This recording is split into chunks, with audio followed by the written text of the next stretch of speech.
Stage 4 మోకాళ్ల అరుగుదలకి నొప్పి లేకుండా కీళ్ల మార్పిడి ఆపరేషన్ చేయబడును. Doctor Ramesh Gajula, endoscopic spine ortho surgeon and pain physician, పెనిషియా spine pain ortho and sleep centre, Uppal, Hyderabad. ఈ రాష్ట్రాన్ని పరిపాలిస్తున్నటువంటి చంద్రబాబు నాయుడు గారి విధానాల్లో దళిత వ్యతిరేక విధానం మెడికల్ కాలేజీలు ప్రైవేటీకరించడం. వైఎస్ జగన్మోహన్ రెడ్డి గారు కేంద్ర ప్రభుత్వం ద్వారా 17 మెడికల్ కళాశాలలో గవర్నమెంట్ సెక్టార్ లో మంజూరు చేయించి వాటిలో 5ని పూర్తి చేసి 2ని పూర్తి చేసేటటువంటి క్రమంలో మిగతా వాటిని కూడా ఫౌండేషన్ వేసి ప్రారంభించి కంటిన్యూ చేసేటటువంటి క్రమంలో ప్రభుత్వం మారిని చంద్రబాబు నాయుడు ముఖ్యమంత్రి అయిన తర్వాత వారి అబ్బాయి విద్యాశాఖ మంత్రిగా ఉన్నప్పుడు వీళ్ళిద్దరూ కలిసి పూర్తిగా దళిత వ్యతిరేక విధానాలు పాటిస్తా ఉన్నారు. ఈవేళ మెడికల్ కాలేజీని ప్రైవేటీకరించడం వల్ల పేద పిల్లలు ఎవరైతే ఉన్నారో ఒక్క దళిత కులంలోనే కాదు అన్ని కులాల్లో ఉన్నటువంటి పేద పిల్లలు కూడా వైద్య విద్యను అభ్యసించలేరు. ప్రైవేట్ కాలేజీల మేనేజ్మెంట్ వాళ్ళు ఇష్టం వచ్చినట్టు ఫీజు పెంచుకోవడం వల్ల సామాన్యుడు మరి లక్షలు పోసి వైద్య విద్యను అభ్యసించేటటువంటి పరిస్థితి ఉండదు. కాబట్టి ఈ కాకినాడ జిల్లా వైఎస్ఆర్ కాంగ్రెస్ పార్టీ ఎస్సీ విభాగం తరఫున జిల్లా అధ్యక్షుడిగా నేను మరి మా పార్టీ నాయకులు కార్యకర్తలు పార్టీ ఇచ్చినటువంటి ఆదేశానుసారము ఈవేళ తీవ్రంగా నిరసన తెలియజేస్తా ఉన్నాము. ఎట్టి పరిస్థితుల్లోనూ కూడా మెడికల్ కాలేజీలు ప్రైవేటీకరించడానికి అంగీకరించదు వైఎస్ఆర్ కాంగ్రెస్ పార్టీ. అవసరమైతే జిల్లా వైఎస్ఆర్ కాంగ్రెస్ పార్టీ ఎస్సీ విభాగం కూడా పార్టీ ఆదేశాల మేరకు ఉద్యమం చేయడానికి కూడా సిద్ధంగా ఉందని మనం చేస్తున్నాం. నా పేరు Shettipatrula Kumar Raja, Kakinada district YSR Congress party SC విభాగానికి జిల్లా అధ్యక్షుడిని. నమస్తే అండి, నా పేరు లక్ష్మీ శివకుమారి. నేను ఎక్స్ఎమ్మెల్సీ కాకినాడ జిల్లా విభాగ మహిళా వింగ్ అంగన్వాడీ విభాగం అధ్యక్షురాలుగా చేస్తున్నాను.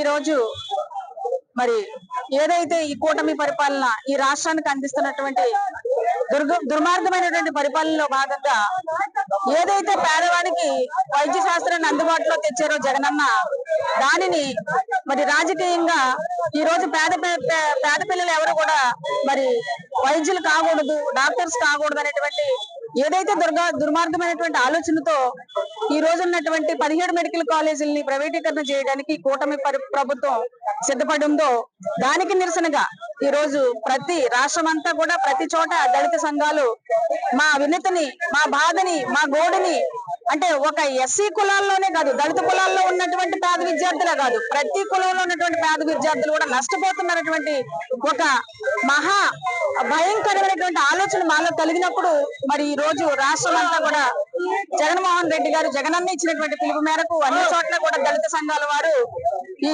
కార్యక్రమాన్ని చేపట్టడం జరిగింది.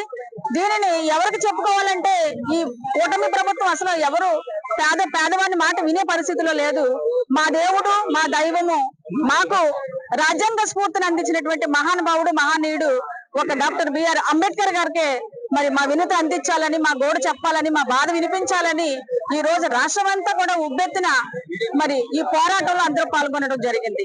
దీని మూలంగా దీని ద్వారా మేము ఈ కూటమి ప్రభుత్వానికి తెలియజేసే విషయం ఒక్కటే, అయ్యా మీకు ఏదైతే ప్రైవేటీకరణ చేయాలి మెడికల్ కాలేజ్ అనేటువంటి ఆలోచన ఉందో దాన్ని మీరు వెంటనే విరమించుకోకపోతే ఇది జగనన్న నాయకత్వంలో మరి ఇక్కడ కులాల వారీ కాదు ప్రతి ఒక్క కుటుంబం నుంచి కూడా మరి బయటకు వచ్చి రోడ్ల మీద ధర్నాలు, రాస్తారోకలు, న్యాయబద్ధమైనటువంటి పోరాటంతో, శాంతి భద్రతలతో కలిగినటువంటి పోరాటాలతో ఈ రోజు ప్రజలందరూ రోడ్లు ఎక్కేటువంటి పరిస్థితి.